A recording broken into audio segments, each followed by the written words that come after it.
Imagine walking down a busy London street on a sunny afternoon. The iconic red buses rolling by, Big Ben chiming in the distance, and the aroma of fresh pastries wafting from a local cafe. Everything seems perfectly normal, until a group of Americans spots a couple of locals chatting nearby. One of them nudges the other and says, loud enough for everyone to hear, "Hey, check out those Brits. Listen to their funny accent." Welcome back to my channel. If you're new here, please subscribe, like my video, and turn on notifications so you don't miss our next update. At first, it's subtle laughter, a little whispering and pointing, but soon it escalates. They start exaggerating the accent themselves. "Oi mate, fancy a cup of tea?" And "Cheerio, old chap." They even throw in some random British slang they half remembered from a TV show. They're confident. They think they're hilarious. They think everyone is paying attention. Here's the thing, they're not. Not even close. The locals keep walking, sipping their coffees, scrolling on their phones. One of the Americans tries again, louder this time. "Hey mate, you talk funny." Still no response. Not even a glance. The more they try, the more awkward it gets. It's like speaking into a void where the echo of embarrassment is the only reply. He's convinced that theatrics are the key. He drops down onto one knee like he's performing Shakespeare, waving his hands in dramatic fashion, shouting, "By Jove, your accent is delightful." A group of teens nearby snickers quietly, but the Brits he's targeting? Totally indifferent. They cross the street, talking about what to have for lunch, leaving the American flustered and red-faced. The other Americans join in, now doing a synchronized British accent performance, mocking the way people pronounce words like tomato and aluminum. But there's a problem. They've completely mispronounced everything. Not only are they being ignored, but they've also made themselves sound ridiculous. A busker nearby even shakes his head and mutters, "Some tourists, huh?" The Americans take it as encouragement, oblivious to the subtle eye rolls and suppressed laughter around them. At this point, a British grandmother walks by with her shopping bags.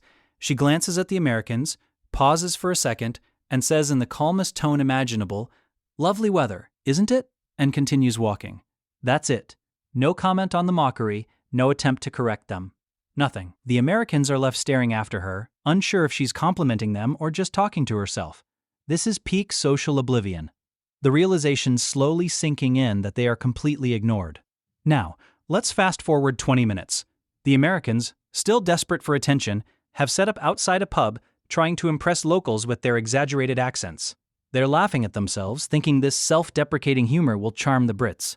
Meanwhile, inside the pub, a group of regulars listens to them with mild amusement, occasionally whispering, "Oh, bless them," but mostly ignoring the spectacle.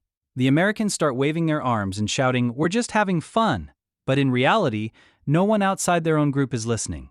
The irony is delicious. Their attempts to ridicule have turned into a private comedy show for themselves. Passers-by don't even slow down. Tourists from other countries glance at them awkwardly and walk away, while locals continue their daily lives indifferent to the spectacle. And the Americans? They don't get it. They're living in a bubble, thinking they've conquered British humor, when in fact, they've just provided an example of how oblivious ignorance can be. Then comes the final twist. A street performer, a man with a guitar, starts singing a classic British rock tune. The Americans, hoping to get noticed, jump in and try to sing along in their exaggerated accents. But instead of applause, the crowd simply listens politely, enjoying the music, completely ignoring the ridiculous accent parade happening in front of them. They try again and again, louder each time. But nothing changes. The locals are unimpressed. The Americans finally pause, look around, and start to grasp it. The joke wasn't on the Brits. The joke was on them. And that's when it hits them, they've been invisible the entire time. All their mocking, all their theatrical gestures, all the funny accents, ignored. It's a humbling moment, but also one that's impossibly funny for anyone watching from the outside. The Americans shuffle off, murmuring about how the Brits just don't get humor, while the reality is they were never part of the conversation to begin with. Part 2. Fast forward a week. Our American group is back at their hotel, replaying the events in their heads, analyzing every failed joke. One of them finally admits, "Maybe we shouldn't have made fun of the accent so much." Another groans, "We were trying to be funny, but yeah, we got ignored." And in that moment, they finally realize that British indifference is a skill, an art form perfected over centuries. It's not mean, it's subtle, and it's impossible to break. They laugh, embarrassed but enlightened, realizing that their attempts to mock ended up teaching them more about humility, observation, and the strange art of being ignored. The moral of the story? Never underestimate the power of subtlety. The Brits don't always respond. They let the awkwardness do all the work for them. And for anyone watching, it's a lesson in how the loudest gestures don't always get noticed. And sometimes, the funniest moments are the ones you don't even have to force. So next time you visit the UK, remember, the British accent isn't a joke, it's a national treasure. And trying to mock it? You might just be ignored, and that's exactly how it's supposed to be. A few days after their London fiasco, the Americans are back at their hotel, still replaying the events in their minds. One of them scrolls through social media, hoping for some validation.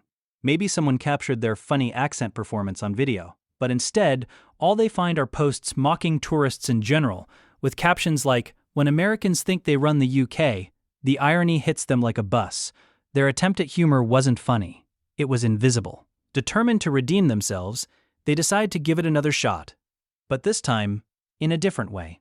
They sign up for a guided walking tour of the city, thinking maybe a structured setting will give them a chance to shine. As the guide starts talking about the history of Westminster, one of the Americans can't resist whispering, "Imagine if we did a dramatic British accent right now." His friends giggle, but the guide, speaking calmly, patiently, in a perfect British tone, completely ignores the whisper and continues with the tour.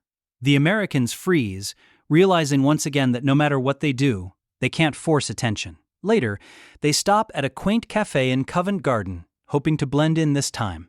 One of them orders in an exaggerated Cockney accent, thinking it's clever. The barista smiles politely, repeats the order in a normal tone, and moves on to the next customer. Nothing. Silence. The Americans exchange awkward glances. It's official. Being ignored has now become a recurring theme in their trip. Not to be defeated, they move on to a small street performance in Leicester Square. A magician is performing a trick with a deck of cards, drawing a crowd of locals and tourists. The Americans, desperate to be noticed, start whispering loudly in their exaggerated accents, hoping to get the magician's attention. But the magician, completely focused on his trick, doesn't even glance at them. The locals around them chuckle quietly at their antics, but the Americans' voices are drowned out entirely. The realization hits. The louder they try, the more invisible they become. Finally, one of them suggests they try a group British accent practice in public, thinking it could turn into a fun cultural exchange. They gather in the middle of the square, striking poses, waving their arms, and chanting things like, "God save the Queen" and "We love tea." A small group of kids nearby starts laughing and mimicking them mockingly, but the adults, still completely indifferent. Even a street dog walks past, sniffing and ignoring them. The Americans are crestfallen. By the end of the day, they sit on a bench overlooking the Thames, watching the sunset. For the first time, they reflect on their behavior. One says, "Maybe we were too loud?" Another admits, "Yeah, maybe trying to mock people wasn't the best idea." They all laugh nervously, realizing the joke was never on the Brits. It was on them. The subtle brilliance of British indifference has defeated them. The final twist of this part, they notice a small group of locals performing an impromptu folk dance on the riverside. They try to join in, thinking maybe if they participate rather than mock, they'll finally be accepted. But no matter how hard they try, the locals keep their space, smiling politely but not inviting them fully. The Americans finally get it. It's not mean-spirited, it's subtle, polite, and impossibly effective. The lesson? In the UK, you don't make fun of people, you observe, you respect, and sometimes you learn to laugh at yourself. As night falls, they return to their hotel, exhausted, embarrassed, but enlightened. They've learned the ultimate lesson about humility, culture, and humor.